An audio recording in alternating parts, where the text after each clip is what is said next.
Hello दोस्तों, स्वागत है आप सबका मेरे यूट्यूब चैनल इंक बुक पर। आई होप आप सभी अच्छे होंगे। आज की क्लास बहुत ही खास रहने वाली है। आज हम लोग डिस्कस करने वाले हैं 23 मई 2026 के करंट अफेयर के कुछ इंपॉर्टेंट क्वेश्चंस को, जो आपके एग्जाम के रिगार्डिंग बहुत ही इंपॉर्टेंट रहने वाले हैं। चाहे वो एसएससी हो, चाहे वो यूपीएससी हो, या रेलवे का हो, या अदर कोई भी कॉम्पिटेटिव एग्जाम हो, हर एक एग्जाम के लिए यह क्वेश्चंस बहुत ही इंपॉर्टेंट रहने वाले हैं। तो चलिए स्टार्ट करते हैं बिना कोई देरी किए आज की क्लास को। तो चलिए स्टार्ट करते हैं। क्लास में क्वेश्चंस को डिस्कस करने से पहले जो इम्पोर्टेंट डेट्स रही हैं मई मंथ की, उनको हम लोग जरूर डिस्कस करेंगे। एक बार रिवाइज करना बहुत ज़रूरी है, एग्ज़ाम में अक्सर पूछी जाएंगी। तो फर्स्ट में यानी 1 मई को अंतर्राष्ट्रीय श्रमिक दिवस हम लोग मनाते हैं, ये हम लोग ने डिस्कस किया था। 1 मई को ही महाराष्ट्र दिवस, गुजरात दिवस भी मनाया जाता है, जो 1960 में बॉम्बे स्टेट से अलग होकर के बना था। 1 मई को ही बुद्ध पूर्णिमा भी मनाई जाती है। 2 मई को विश्व ट्यूना दिवस के रूप में मनाया जाता है। ट्यूना एक विशेष प्रकार की मछली है, ये आपको बताया था, और यह जो है यूएन द्वारा 2017 में घोषित किया गया था। 3 मई विश्व प्रेस स्वतंत्रता दिवस के रूप में मनाया जाता है। 4 मई अंतर्राष्ट्रीय अग्निशमन दिवस के रूप में मनाया जाता है, जो सेवा में शहीद अग्निशमन कर्मी थे उनकी याद में। 8 मई को विश्व रेड क्रॉस और रेड क्रेसेंट दिवस मनाया जाता है। 8 मई को ही विश्व थैलेसीमिया दिवस के रूप में भी मनाते हैं। इस दिन आनुवंशिक रक्तविकार के बारे में जागरूकता फैलाई जाती है। 9 मई को रविंद्रनाथ टैगोर जी की जयंती मनाई जाती है, जिन्हें लिटरेचर में नोबेल पुरस्कार भी मिला हुआ था। 1917 में इन्हें नोबेल पुरस्कार लिटरेचर में दिया गया था। और अपने जो देश का राष्ट्रगान है जन गण मन, इन्होंने ही लिखा है, इनके द्वारा रचित यह राष्ट्रगान है। जन्म इनका 7 मई 1861 को हुआ था। 11 मई को हम लोग राष्ट्रीय प्रौद्योगिकी दिवस के रूप में मनाते हैं, यानी नेशनल टेक्नोलॉजी डे के रूप में मनाते हैं। 1998 में पोखरण में ऑपरेशन शक्ति परमाणु परीक्षण हुआ था। 12 मई अंतरराष्ट्रीय नर्स दिवस के रूप में मनाया जाता है। और जो मई माह के जो सेकंड रविवार यानी कि और मई मंथ का जो सेकंड रविवार होता है, उस दिन यानी सेकंड संडे को हम लोग मदर्स डे के रूप में मनाते हैं। 15 मई को हम लोग अंतर्राष्ट्रीय परिवार दिवस के रूप में मनाते हैं। 16 मई को हम लोग अंतर्राष्ट्रीय प्रकाश दिवस मनाते हैं। इसी की स्मृति में थियोडोर मैमन ने 1960 में पहली बार लेजर चलाई थी। इसी की स्मृति में यूनेस्को ने इसे घोषित किया था अंतर्राष्ट्रीय प्रकाश दिवस के रूप में। 17 मई विश्व दूरसंचार और सूचना समाज दिवस के रूप में मनाया जाता है। 18 मई को हम लोग अंतर्राष्ट्रीय संग्रहालय दिवस के रूप में मनाते हैं। 18 मई को ही अंतर्राष्ट्रीय समुद्री महिला दिवस के रूप में भी मनाया जाता है। 20 मई को हम लोग मधुमक्खी दिवस मनाते हैं, और ये जो पहल की थी स्लोवेनिया ने पहल की थी, जिससे यूएन ने इसे 2017 में घोषित किया था। और यह आयोजित होता है एफएओ के द्वारा। किसके द्वारा आयोजित होता है? एफएओ के द्वारा। 21 मई को राष्ट्रीय आतंकवाद विरोधी दिवस मनाया जाता है। 21 मई 1991 को पूर्व पीएम राजीव गांधी जी की हत्या की गई थी इस दिन, और इसी दिन में आतंकवाद के बारे में जागरूकता फैलाने का कार्य किया जाता है। 22 मई अंतर्राष्ट्रीय जैव विविधता दिवस के रूप में हम लोग मनाते हैं। कल इसको मनाया भी गया है।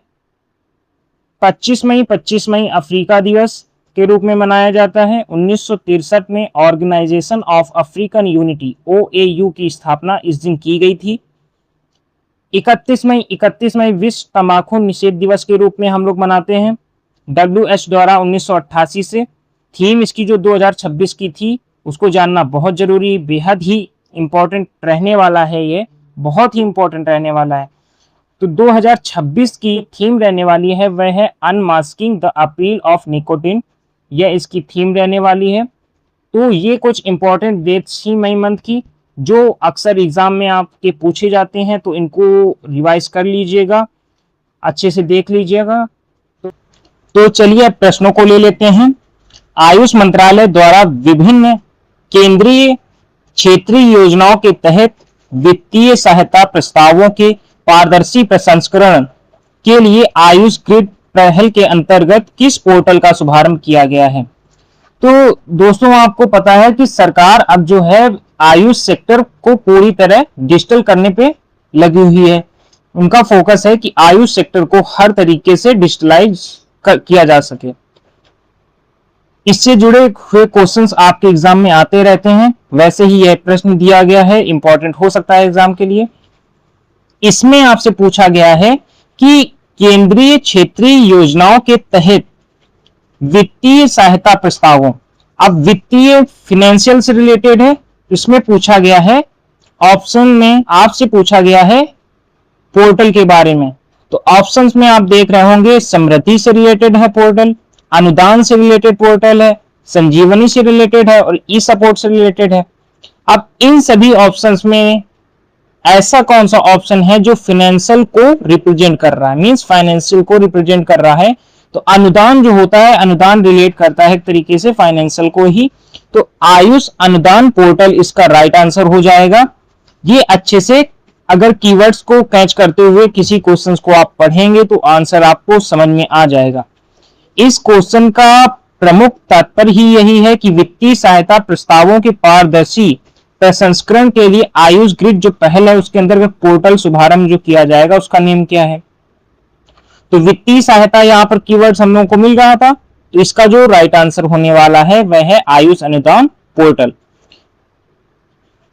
वित्तीय सहायता के प्रस्तावों को पूरी तरह डिजिटल करेगा, पारदर्शी बनाएगा, यानी कि ट्रांसपेरेंट बनाने का काम यह करेगा पूरी तरह। मींस इस पोर्टल का मुख्य उद्देश्य जो रहने वाला है वह प्रोसेस पेपरलेस और ट्रांसपेरेंट बनाना है। मींस कागज रहित, पारदर्शी, डिजिटल बनाने का इसका जो मेन उद्देश्य होगा। यह जो पोर्टल होगा यह ईज ऑफ डूइंग बिजनेस दृष्टिकोण को समर्थन करता है। इसमें होगा क्या? तो इसमें जो है आवेदन करने वाली संस्थाओं के त्वरित और स्वचालित सत्यापन के लिए इसे एनजीओ दर्पण पोर्टल से इंटीग्रेट कर दिया जाएगा, मींस एकीकृत कर दिया जाएगा, है ना। तो ये पॉइंट याद रखना बहुत जरूरी है कि यह आवेदन करने वाली संस्थाओं के त्वरित और स्वचालित सत्यापन के लिए इसे एनजीओ दर्पण जो एक पोर्टल होगा उसके साथ एकीकृत कर दिया जाएगा, यानी इंटीग्रेट किया जाएगा। आयुष क्षेत्र को डिजिटल बनाने की व्यापक आईटी पहल, इसके तहत आयुष अनुदान पोर्टल एक मुख्य घटक है। आयुष ग्रिड के बारे में यह बताया गया है। लॉन्च कब हुआ? तो 19 मई 2026 को लॉन्च हुआ कर्तव्य भवन में, नई दिल्ली में। ये इंपॉर्टेंट क्वेश्चन बन सकते हैं, कवर अप कीजिएगा। आगे बढ़ते हैं, अगला प्रश्न लेते हैं। अगला प्रश्न है, भारत और इटली ने 2029 तक द्विपक्षीय व्यापार का कितना लक्ष्य निर्धारित किया है? यहां पर बात हो रही है 2029 तक द्विपक्षीय व्यापार के लिए।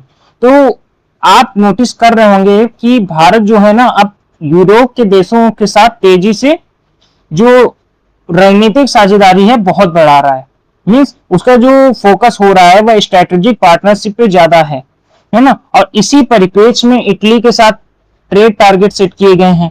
अब वह ट्रेड टारगेट जो 2029 तक का सेट किया गया है वही आपसे यहाँ प्रश्न पूछा गया है कि जो 2029 तक का ट्रेड टारगेट सेट है वह कितना सेट है इटली के साथ? तो इसका जो राइट आंसर रहने वाला है वह 20 अरब यूरो रहने वाला है। तो इसका जो राइट आंसर रहने वाला है वह है 20 अरब यूरो। कहीं पर दोस्तों 20 बिलियन यूरो भी लिखा आ सकता है, तो आप कंफ्यूज मत होइएगा, वो 20 अरब यूरो के ही इक्वल होता है, वो 20 अरब यूरो के इक्वल ही होता है, तो आप कंफ्यूज ना होइएगा। दोस्तों, भारत और इटली ने अपने संबंधों को स्पेशल स्ट्रेटेजिक पार्टनरशिप लेवल पर बहुत अपग्रेड किया है। तो भारत इटली ने व्यापार, रक्षा और तकनीक में गहरे सहयोग के लिए अपने संबंधों को विशेष रणनीतिक साझेदारी के उच्चतम स्तर तक उठाया है। यानी कि अब चाहे ट्रेड हो, डिफेंस हो, टेक्नोलॉजी हो, तीनों ही सेक्टर में कॉपरेशन बढ़ने वाला है भारत और इटली के बीच। ये रहा इटली का, आप मैप देख पा रहे होंगे कि इसकी राजधानी क्या है, रोम है इसकी राजधानी। व्यापार लक्ष्य क्या रखा गया है, 20 अरब यूरो यानी कि 20 बिलियन यूरो 2029 तक का ये टारगेट है। राजधानी आपकी रोम इटली की, 20 अरब यूरो का टारगेट 2029 तक का है। लक्ष्य वर्ष आपको लिखा हुआ है 2029। इटली IMEC का यूरोपीय दौर भी है और विशेष रणनीतिक साझेदारी यह हुई है, तो इसको मैप के थ्रू भी आप देखेंगे तो याद रहेगा आपको। तो मेन फोकस जो रहने वाला है रक्षा, सेमीकंडक्टर, AI, स्वच्छ तकनीक और स्टार्टअप पे मेन फोकस इस साझेदारी का है। तो चलिए आगे बढ़ते हैं अगले प्रश्न पर। अगला प्रश्न बहुत ही इंपॉर्टेंट है। भारत टेक्स 2026 मोबाइल ऐप का मुख्य उद्देश्य क्या है? भारत टेक्स 2026 ऐप का मुख्य उद्देश्य क्या है? तो इसमें ऑप्शंस दिए गए हैं आपको। कृषि उत्पादों की ऑनलाइन बिक्री, AI आधारित नेटवर्किंग और बिजनेस मैचमेकिंग, रक्षा उपकरणों की खरीद, केवल टिकट बुकिंग। तो दोस्तों आप जानते हैं कि आजकल हर बड़े इवेंट, छोटे से छोटा हो या बड़े से बड़ा इवेंट हो, कोई भी इवेंट हो, उसमें AI का यूज हो ही रहा है ना। तो भारत टेक्स 2026 ऐप भी इसी कॉन्सेप्ट पर बेस्ड है। तो इसका जो राइट आंसर रहने वाला है वह क्या रहने वाला है? AI आधारित नेटवर्किंग और बिजनेस मैच मेकिंग, है ना। तो भारत टेक्स 2026 से जुड़े प्रतिभागियों को एक ही मंच पर AI आधारित नेटवर्किंग, मीटिंग और व्यावसायिक संपर्क की सुविधा देना इसका जो मुख्य उद्देश्य रहने वाला है। अब यह किस तरीके से कार्य करेगा, मेन क्या इसके फंक्शंस रहने वाले हैं, उसको भी समझ लेते हैं। तो दोस्तों यह जो ऐप बनाया गया है, यह 14 जुलाई से 17 जुलाई 2026 को जो भारत मंडपम में भारत टेक्स का जो आयोजन होने वाला है उसके लिए बनाया गया है। और ये जो हेल्प करने वाला है वह किनकी हेल्प करेगा? जो खरीदार होते हैं, जो सामान दिखाने वाले प्रदर्शक होते हैं, मेहमान, व्यापारी, अन्य लोगों के लिए बहुत हेल्पफुल रहने वाला है। तो किस तरीके से रहने वाला है? तो जैसे इसमें आप देख रहे होंगे एक ऑप्शन दिया गया प्रदर्शक खोज। तो प्रदर्शक खोज के लिए किस तरीके से हेल्पफुल रहेगा? प्रदर्शक खोज से क्या हम लोग कर पाएंगे? तो कपड़ा, धागा या कंपनी का नाम लिखकर आसानी से उनकी दुकान को ढूंढ पाएंगे। नेक्स्ट दिया गया है मीटिंग तय। मीटिंग तय से हम लोग क्या कर पाएंगे? तो आप ऐप से ही दूसरे व्यापारियों के साथ बातचीत का समय तय कर पाएंगे। यानी कि ऐप पर जाकर के ही आप कोई अन्य व्यापारी के साथ बात करने का समय तय कर पाएंगे। अन्य जो दिया गया है स्थल नेविगेशन, इसका कार्य क्या रहेगा? स्थल नेविगेशन जो आपको दिया गया पर, तो भारत मंडपम बहुत बड़ा है, छोटा तो है नहीं, बहुत बड़ा है। आप स्थल नेविगेशन कार्य क्या करेगा कि यह ऐप आपको नक्शे के जरिए सही स्टॉल तक जाने का सीधा रास्ता दिखाएगा। मींस आपको जिस स्टॉल पे जाना है तो उसका यह बिल्कुल एग्जैक्ट लोकेशन बता देगा, रास्ता दिखा देगा। ऐप ये किसके लिए? तो ऐप ये मोस्टली खरीदार, प्रदर्शक, प्रतिनिधि, आगंतुक, इन सभी के लिए है। खरीदार कौन होंगे? जो व्यापार के लिए कपड़ा या धागा खरीदना चाहते हैं। प्रदर्शक जो मेले में अपनी कंपनी का कपड़ा बेचने या दिखाने आए हैं, मींस जो उन्होंने प्रोडक्ट बनाए हैं उसको वो दिखाने आए हैं, वो प्रदर्शक होंगे। आगंतुक कौन होंगे? तो आगंतुक मेले को देखने और कपड़ा उद्योग को समझने आए हुए लोग आगंतुक होते हैं, है ना। समझ में आया कि नहीं? प्रतिनिधि और आगंतुक दोनों ही उसी में आते हैं। क्लियर हुआ अच्छे से? अगला प्रश्न, हौसलों की उड़ान 2026-27 पहल का मुख्य उद्देश्य क्या है ना। तो हौसलों की उड़ान 2026-27 पहल का मुख्य उद्देश्य पूछा गया है। तो पहला ऑप्शन आपको युवाओं को खेल छात्रवृत्ति देना। यहां पर कीवर्ड्स को नोटिस करो, हौसलों की उड़ान, है ना। तो पहला ऑप्शन है युवाओं को खेल छात्रवृत्ति देना। दूसरा है युवाओं की छिपी प्रतिभा की पहचान और संवर्धन करना। तीसरा है केवल डिजिटल शिक्षा को बढ़ावा देना और चौथा है निजी रोजगार मेले आयोजित करना। अब अगर आप कीवर्ड्स कैच कर रहे होंगे तो आप नोटिस कर पा रहे होंगे यहाँ हौसलों की उड़ान से रिलेटेड है, मींस टैलेंट सर्च करने की बात हो रही है, टैलेंट से रिलेटेड की बात हो रही है। तो युवाओं की छिपी प्रतिभा की पहचान, इसका जो होगा राइट आंसर होगा, है ना। हौसलों की उड़ान जो पहल है उसका मेन उद्देश्य यही रहने वाला है कि जो युवा हैं उनकी प्रतिभाओं को पहचान दी जा सके, उन्हें प्रशिक्षण दिया जाए, मंच दिया जाए और उन्हें पहचान दिलाई जाए।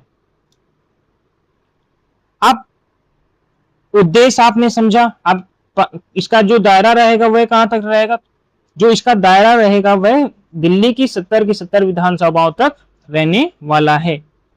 भागीदारी लगभग कितने युवा करेंगे, तो 25,000 प्लस युवा भागीदारी करने वाले हैं। अब लाभ इसमें क्या रहने वाला है, तो प्रशिक्षण दिया जाएगा, एक मंच मिलेगा इनको जिससे इनकी पहचान बनेगी, यानी कि सिंगिंग हो, डांसिंग हो, एक्टिंग हो, आर्ट हो, डिजिटल आर्ट हो, कोई भी हो, अब वाद्य यंत्र हो, कोई भी हो, आप किसी भी फील्ड में अगर टैलेंट रखते हैं इनमें से तो आप अपनी पहचान बना सकते हैं, प्रशिक्षण पा सकते हैं, एक मंच आपको दिया जाएगा, आप अपनी पहचान बनाइए। तो शुभारंभ इसका किया जा चुका है 20 मई 2026 को, 20 मई 2026 को इसका शुभारंभ किया जा चुका है। Next generation offshore patrol vessels NGOPV Sanghamitra का जलावतरण किस शिपयार्ड में किया गया। तो दोस्तों आप सुनते होंगे अक्सर जब बात होती होगी ऑफशोर पेट्रोल वेसल्स की, तो आप एक नाम बहुत सुनते होंगे, अक्सर सुनने को मिलता है कोलकाता से रिलेटेड। इस स्थल से रिलेटेड सुनने को मिलता है, कोलकाता से रिलेटेड। तो यहां पर उसी की बात हो रही है कि next generation offshore patrol vessels Sanghamitra का जो जलावतरण हुआ किस शिपयार्ड में किया गया। तो इसका जो राइट आंसर रहने वाला है वह है garden reach ship builders and engineers, यानी कि GRSE कोलकाता, इसका राइट आंसर रहने वाला है। स्वदेशी जहाज निर्माण से भारतीय नौसेना की समुद्री निगरानी, तटीय रक्षा और बहुआयामी परिचालन क्षमता को मजबूत करना इसका मेन उद्देश्य रहने वाला है। तो दोस्तों इसको अच्छे से कवर अप करते हुए चलिएगा, क्वेश्चंस कीवर्ड्स के थ्रू पढ़िएगा, आसान हो जाएगा समझना। NGOPV संघमित्रा का जलावतरण, जहाज का नाम ही संघमित्रा है, जहाज का नाम क्या है, संघमित्रा। संघमित्रा कौन था, तो सम्राट अशोक की जो पुत्री थी वो संघमित्रा थी, है ना। इससे रिलेटेड स्टैटिक जीके में पॉइंट्स बनते हैं, पढ़ लीजिएगा।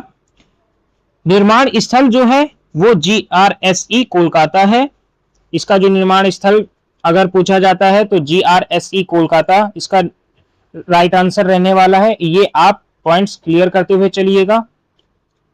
नेक्स्ट है मुख्य भूमिकाएं इसकी जो, तो समुद्री निगरानी, तटीय रक्षा, खोज बचाओ, डकैती रोधी, मानवीय सहायता, इसके जो मुख्य भूमिकाएं हैं यह रहने वाली हैं। ये जो संघमित्रा जहाज है इसकी मुख्य भूमिकाएं यही रहने वाली हैं। शिप क्रेस्ट प्रतीक क्या रहते हैं, तो सप्तऋषि, तारामंडल और प्रकाश स्तंभ इसके प्रतीक होते हैं। एक इंपॉर्टेंट पॉइंट है इसमें, भारत के प्रमुख शिपयार्ड, तो आप नीचे देख पा रहे होंगे, ये आप नीचे देख पा रहे होंगे इधर कि भारत के प्रमुख रक्षा शिपयार्ड है MDL मुंबई में, GSL गोवा में, CSL Kochi and HSL Visakhapatnam और GRSE कोलकाता इसके प्रमुख रक्षा शिपयार्ड हैं भारत के। तो इनको अच्छे से माइंड में फीड कर लीजिए।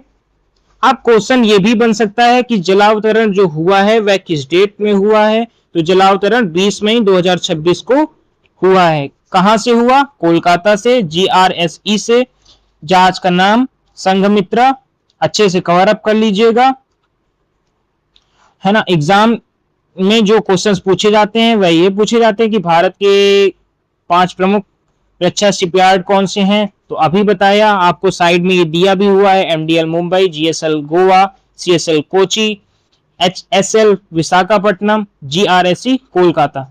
कवर अप करते हुए चलिए, अच्छे से समझ में आएगा। और जहां डाउट हो, जिस पॉइंट पे डाउट हो उसमें कमेंट में आप बता सकते हैं।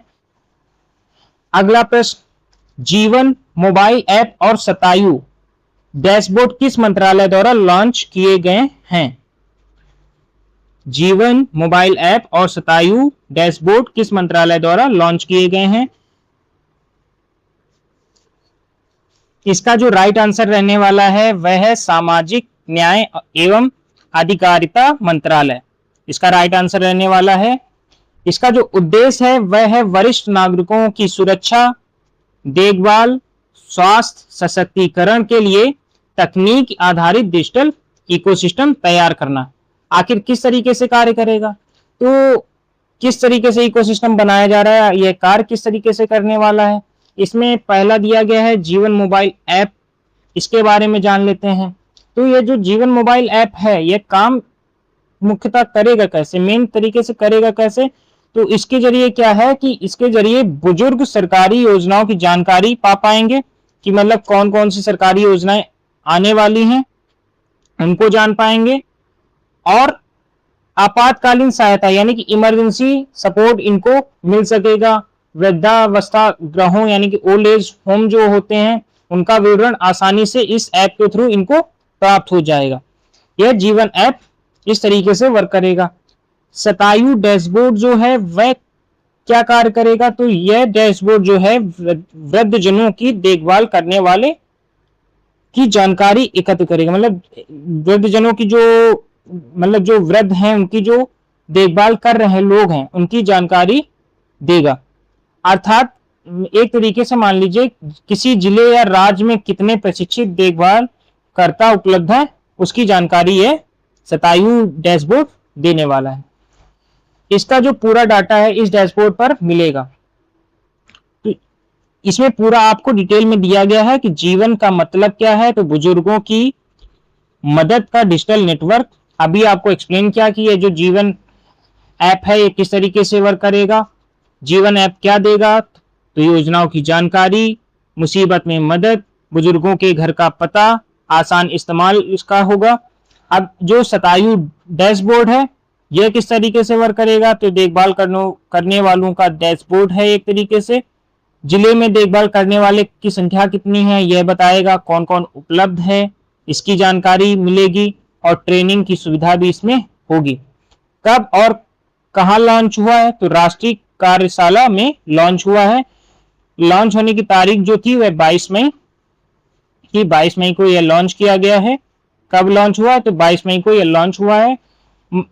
लॉन्च किस मंत्रालय ने किया है? तो सामाजिक न्याय मंत्रालय ने इसको लॉन्च किया है।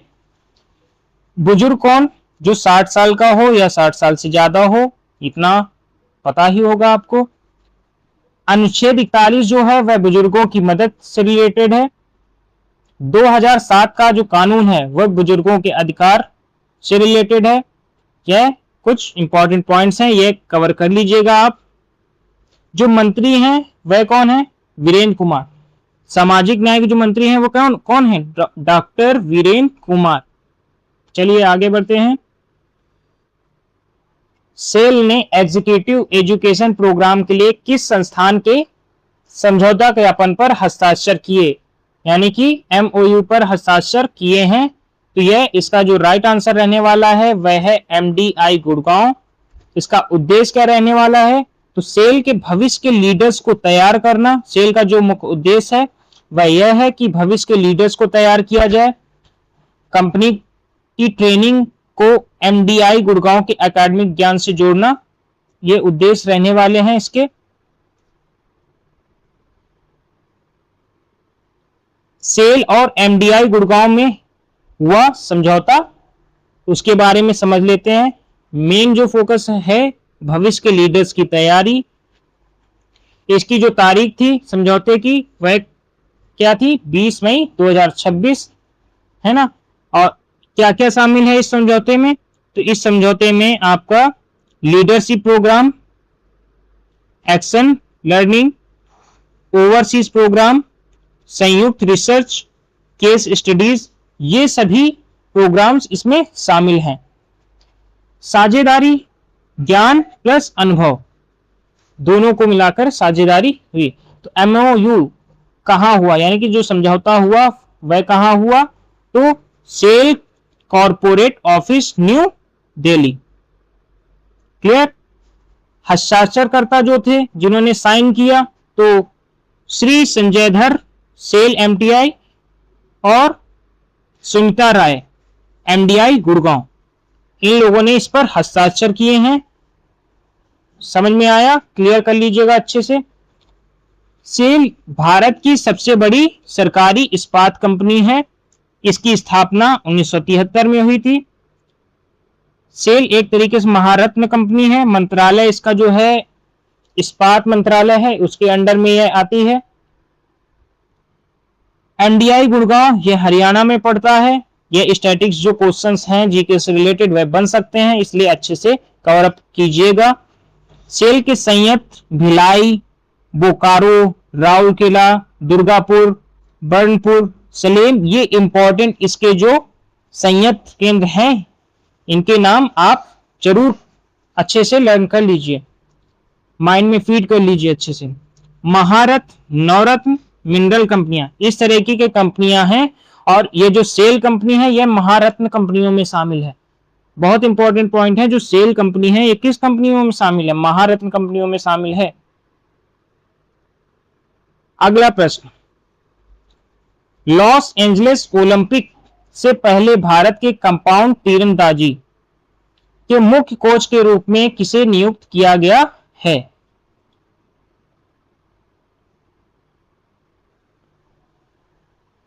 इसका जो राइट आंसर रहने वाला है वह है डेव कजिंस। ये कहां से हैं? तो ये अमेरिका से हैं। ये अमेरिका के एक चैंपियन, विश्व चैंपियन भी रह चुके हैं तीरंदाजी के फील्ड में।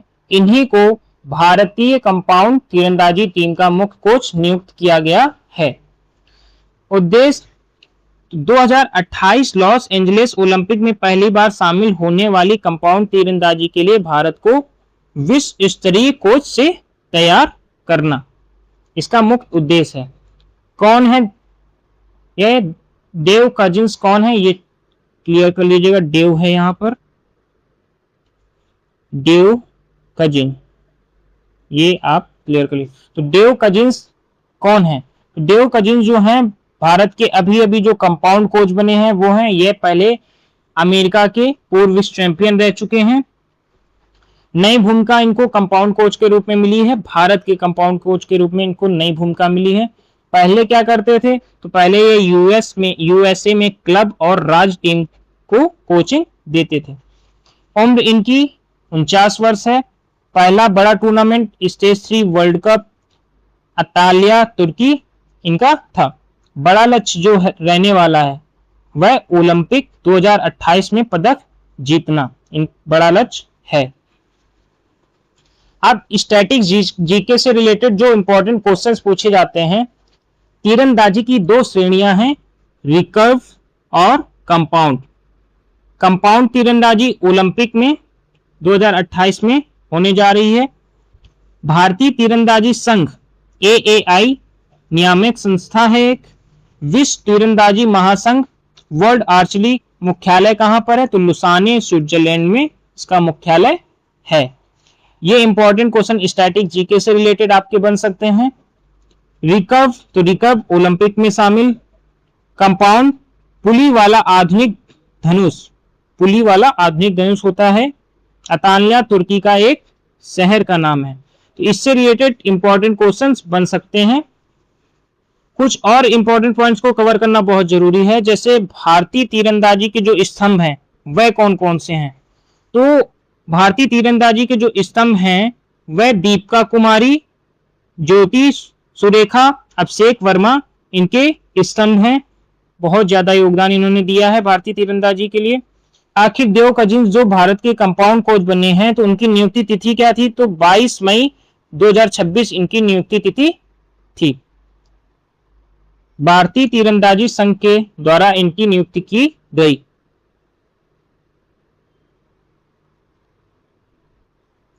सरकार की प्रमुख जन सुरक्षा योजनाओं PMJJBY, PMSBY और APY ने हाल ही में कितने वर्ष पूरे किए हैं?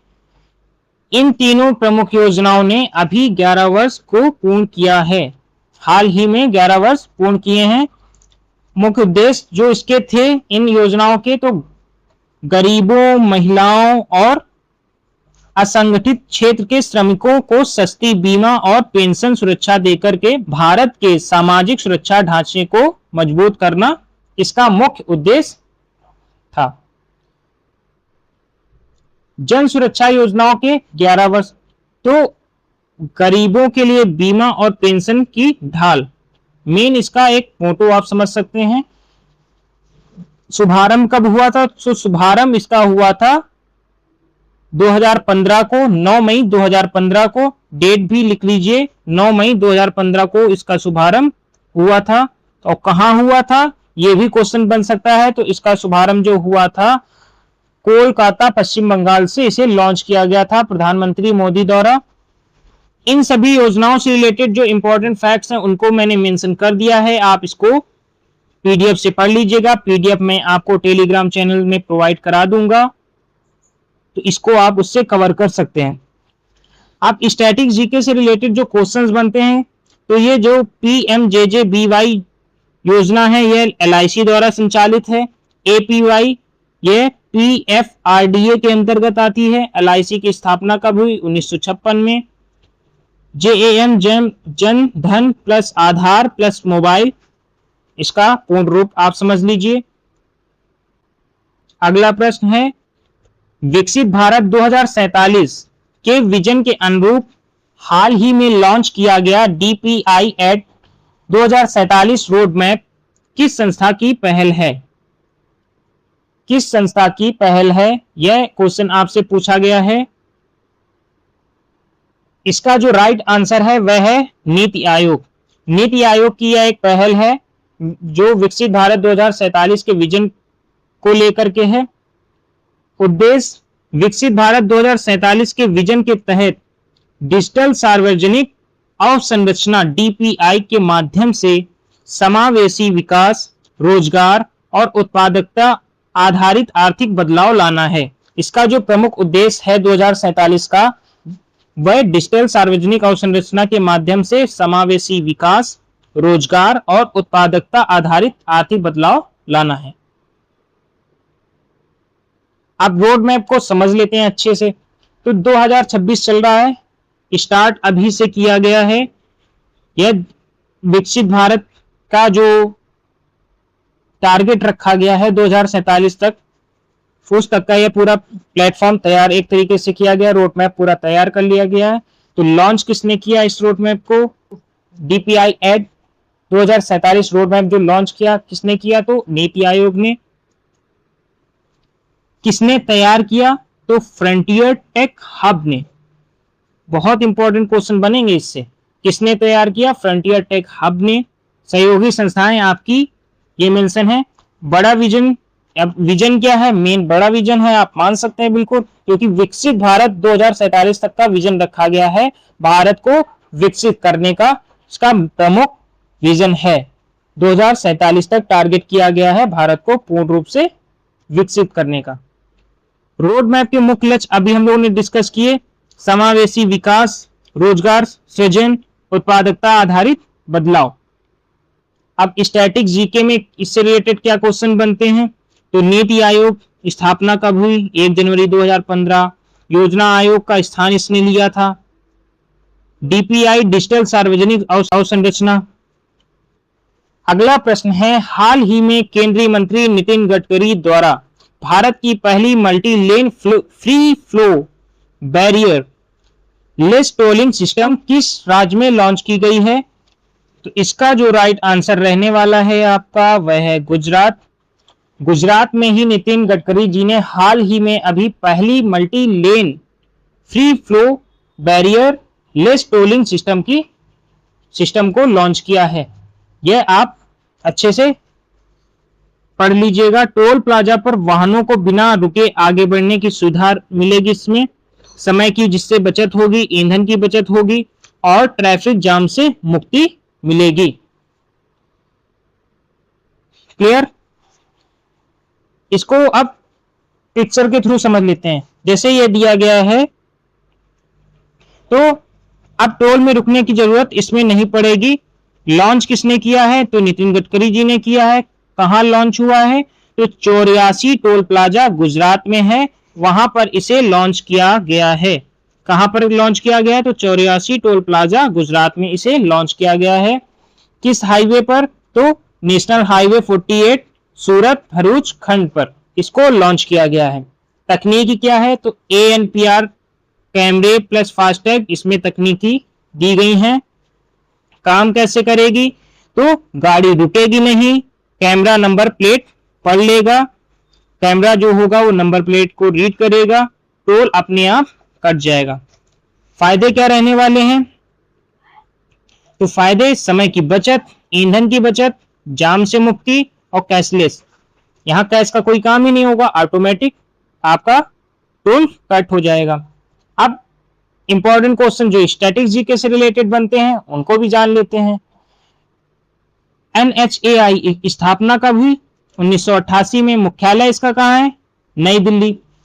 नेशनल हाईवे 48 यानी NH48 दिल्ली से चेन्नई तक का है। फास्टैग RFID आधारित एक तकनीकी है। स्वर्णिम चतुर्भुज का हिस्सा नेशनल हाईवे 48 है। हाल ही में किस देश ने ओपेक और ओपेक प्लस गठबंधन से बाहर निकालने की घोषणा की है? हाल ही में किस देश ने ओपेक और ओपेक प्लस गठबंधन से बाहर निकलने की घोषणा की है? तो इसका जो राइट आंसर है वह है संयुक्त अरब अमीरात। उद्देश्य क्या है? तो UAE का राष्ट्रीय तेल उत्पादन क्षमता बढ़ाना, आर्थिक प्राथमिकताओं को नई दिशा देना और भविष्य के ऊर्जा लक्ष्यों के अनुरूप संपूर्ण निर्णय लेना इसका मुख्य लक्ष्य रहने वाला है। UAE ने छोड़ा ओपेक और ओपेक प्लस। इस पॉइंट को अच्छे से देखिए। तो वैश्विक तेल बाजार पर इसका असर भी बहुत पड़ेगा। छोड़ा किसने? तो संयुक्त अरब अमीरात UAE ने। यह कब से अप्लाई हुआ है, कब से लागू हुआ है? तो 1 मई 2026 से प्रभावी हुआ है। घोषणा किसने की है? तो UAE के ऊर्जा मंत्रालय ने। मुख्य कारण क्या रहा है? तो राष्ट्रीय उत्पादन क्षमता बढ़ाना इसका मुख्य कारण है। वैश्विक असर क्या पड़ने वाले हैं? तो तेल बाजार की स्थिरता पर असर पड़ेगा, आपूर्ति संतुलन हो जाएगी, ओपेक की ताकत कमजोर पड़ जाएगी। UAE ने छोड़ा क्यों है? तो संप्रभु फैसला है ये, नई आर्थिक प्राथमिकताओं को लेकर लिया गया फैसला, उत्पादन में आजादी, भविष्य के लक्ष्य को देखते हुए ये फैसले लिए हैं UAE ने। स्टैटिक जीके से रिलेटेड कुछ इंपॉर्टेंट क्वेश्चंस बन सकते हैं आपके कि ओपेक की स्थापना कब हुई? तो ओपेक की स्थापना 1960 में हुई। ओपेक का मुख्यालय वियना में है, ऑस्ट्रिया। ओपेक प्लस, तो ओपेक प्लस रूस सहित 10 देशों का समूह है। UAE की राजधानी आबू धाबी है ना। तो ओपेक संस्थापक इराक, ईरान, कुवैत, सऊदी अरब, वेनेजुएला ये ओपेक के संस्थापक के लिस्ट में आते हैं। क्लियर? मुद्रा अगर पूछी जाए UAE की तो दिरहम इसकी मुद्रा है। आगे बढ़ते हैं अगले प्रश्न की ओर। अगला प्रश्न है, नई दिल्ली में हाल ही में पहली डिजिटल लॉकर केंद्रित शाखा किस बैंक ने लॉन्च की है? जो यह पहली केंद्रित शाखा है, लॉकर केंद्रित शाखा, यह किस बैंक ने लॉन्च की है? यह आपसे क्वेश्चन पूछा जा रहा है। तो इसका जो राइट आंसर रहने वाला है वह है एक्सिस बैंक। उद्देश्य क्या है आखिर लॉन्च करने का? तो ग्राहकों को 24/7 एक्सेस देना, हाईटेक सिक्योरिटी, ऑटोमेटेड सिस्टम के साथ बेहतर और आधुनिक लॉकर सुविधा देना इसका मुख्य उद्देश्य रहने वाला है। एक्सिस बैंक की पहली डिजिटल लॉकर शाखा। अब लॉकर होगा और सुरक्षित और स्मार्ट। किस बैंक ने खोली? तो एक्सिस बैंक ने। कब लॉन्च हुआ? मई 2026 में। क्या है खास इसमें? तो हाईटेक डिजिटल लॉकर की व्यवस्था इसमें की गई है। एक्सेस कब तक मिलेगा? तो 24/7 इसमें एक्सेस मिलने वाला है। मींस 24 घंटे 7 दिन इसमें किसी भी टाइम पर आप इसको एक्सेस कर सकते हैं, हर समय आप ये ओपन रहेगा। मुख्य सुविधाएं इसमें मिलने वाली हैं वो multi layer security, sensor based protection, centrally monitor vault और ऑटोमेटेड सिस्टम इसमें आपको मिलने वाला है। क्लियर। एक्सिस बैंक की स्थापना कब हुई? तो इसकी स्थापना 1993 में, मुख्यालय इसका मुंबई में है। पुराना नाम यूटीआई बैंक, 2007 में इसका नेम बदला था। भारत का तीसरा बड़ा निजी बैंक है, यानी कि प्राइवेट बैंक में ये आता है, जो यह तीसरा सबसे बड़ा निजी बैंक है। बैंकिंग नियामक आरबीआई स्थापना 1935 के तहत हुई थी इसकी। तो आरबीआई का राष्ट्रीयकरण कब हुआ? ये इंपॉर्टेंट क्वेश्चन बन सकता है। 1949 में इसका राष्ट्रीयकरण हुआ था। टॉप जो प्राइवेट बैंक्स हैं, निजी बैंक हैं, वह कौन कौन से हैं? तो एचडीएफसी, देन आईसीआईसीआई और एक्सिस बैंक, ये टॉप पर हैं। मुख्यालय एक बार और रिपीट कर देता हूं, तो इस आरबीआई का मुख्यालय मुंबई में है और सेम इसी तरीके से एक्सिस बैंक का भी मुख्यालय कहां पर है? मुंबई में। अगले प्रश्न की ओर बढ़ते हैं। हाल ही में राष्ट्रीय कंपनी कानून न्यायाधिकरण एनसीएलटी का नया अध्यक्ष किसे नियुक्त किया गया है? प्रश्न है, हाल ही में राष्ट्रीय कंपनी कानून न्यायाधिकरण एनसीएलटी का नया अध्यक्ष किसे नियुक्त किया गया है? तो इसका जो राइट आंसर है जस्टिस अनुपेंद्र सिंह ग्रेवाल, इसका राइट आंसर रहने वाला है। कंपनी कानून, दिवालापन और कॉरपोरेट विवादों के निपटारे के लिए एनसीएलटी की अगुवाई करने वाले अध्यक्ष पद की नियुक्ति की गई है। किन किन पर फोकस किया गया? कंपनी कानून, दिवालापन और कॉरपोरेट विवादों से निपटारे के लिए, इसलिए अध्यक्ष पद की नियुक्ति की गई है।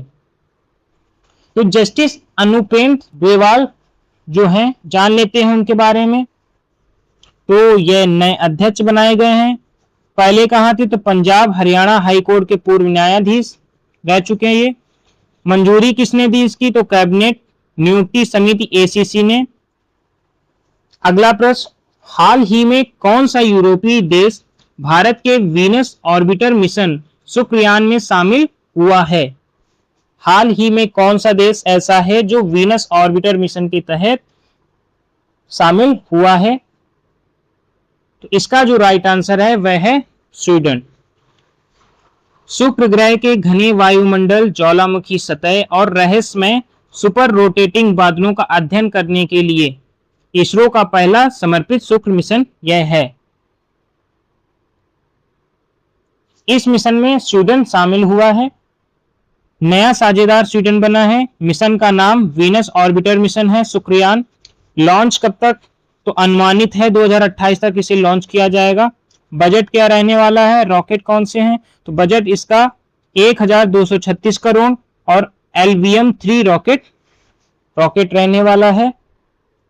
तो स्वीडन क्या देगा इसमें? स्वीडन क्या भागीदारी निभाने वाला है? तो उपकरण VNA यानी कि वेनुसियन न्यूट्रल्स एनालाइजर उपकरण देगा। संस्था Swedish institute of space physics. Mission की जो खासियत है वो क्या है? तो 112 दिन की यात्रा होगी। स्टैटिक जीके से रिलेटेड कुछ इंपॉर्टेंट क्वेश्चन समझ लेते हैं। यह ग्रह है वह सबसे गर्म ग्रह माना जाता है, शुक्र ग्रह। घूर्णन दक्षिणावर्त होता है इसका क्लॉकवाइज, और एक दिन 243 पृथ्वी दिवस के बराबर होते हैं। आज की क्लास का अंतिम प्रश्न, हाल ही में किस देश को पीछे छोड़कर भारत बांग्लादेश का दूसरा सबसे बड़ा व्यापारिक साझेदार बना है? किस देश को पीछे छोड़कर भारत जो है बांग्लादेश का दूसरा सबसे बड़ा व्यापारिक साझेदार बना है? तो इसका जो राइट आंसर है वह है संयुक्त राज्य अमेरिका, यानी यूएसए को भारत ने पीछे छोड़ दिया है और बांग्लादेश का दूसरा सबसे बड़ा व्यापारिक साझेदार बना है। दूसरा सबसे बड़ा व्यापारिक साझेदार बना है। दक्षिण एशिया में बदलते व्यापार समीकरण के बीच भारत बांग्लादेश आर्थिक संबंधों को मजबूत करना मुख्य उद्देश्य अब इस रहने वाला है। भारत का हिस्सा 8.47% इसमें रहेगा, जिसमें 123.28 अरब टका लागत है लगभग। यूएसए का हिस्सा 8.46% है, जिसमें 123.17 अरब टका के बराबर है। चीन का हिस्सा सबसे ज्यादा है, जो 21.21% है, जो 308.79 अरब टका के बराबर है। डेटा स्रोत क्या कहते हैं, तो बांग्लादेश सांख्यिकी ब्यूरो के अकॉर्डिंग ये डेटा स्रोत हैं। टॉप पर अभी भी चाइना है, सेकंड पर भारत आया है एंड थर्ड पर अमेरिका है। भारत क्या भेजता है, तो आवश्यक वस्तुएं, औद्योगिक इनपुट्स, रेल कनेक्टिविटी, मैत्री एक्सप्रेस 2008, बंधन एक्सप्रेस, मिताली एक्सप्रेस 2002, तो बंधन एक्सप्रेस 2017। अब स्टैटिक जीके में क्या क्वेश्चन पूछे जा सकते हैं, तो भारत बांग्लादेश सीमा जो है वह कितनी है, तो 4096 किलोमीटर की इसकी सीमा है। दुनिया की 5वीं सबसे बड़ी लंबी सीमा है। सीमा से लगे 5 राज्य, बांग्लादेश की सीमा से लगे 5 राज्य कौन कौन से हैं, तो पश्चिम बंगाल है, असम है, मेघालय है, त्रिपुरा है, मिजोरम। ये 5 राज्य बांग्लादेश से सीमा को साझा करते हैं। क्लियर हुआ अच्छे से? तो दोस्तों आज की क्लास को हम लोग यहीं समाप्त करते हैं। आप अपनी राय, अपना फीडबैक कमेंट बॉक्स में जरूर दीजिएगा। आपको हमारी क्लास कैसे लगी उसका फीडबैक जरूर दीजिएगा। पीडीएफ आपको टेलीग्राम चैनल इंक बुक से मिल जाएगी, आप इसे डाउनलोड कर लीजिएगा। मेरे व्हाट्सएप चैनल से आप लोग जुड़िए, यूट्यूब से जुड़िए, सब्सक्राइब कीजिए, बेल आइकन प्रेस कीजिए। और दोस्तों हाँ, इस वीडियो को शेयर जरूर करिए, अपने दोस्तों तक शेयर करिए। मिलेंगे अगली क्लास में, तब तक के लिए बाय बाय।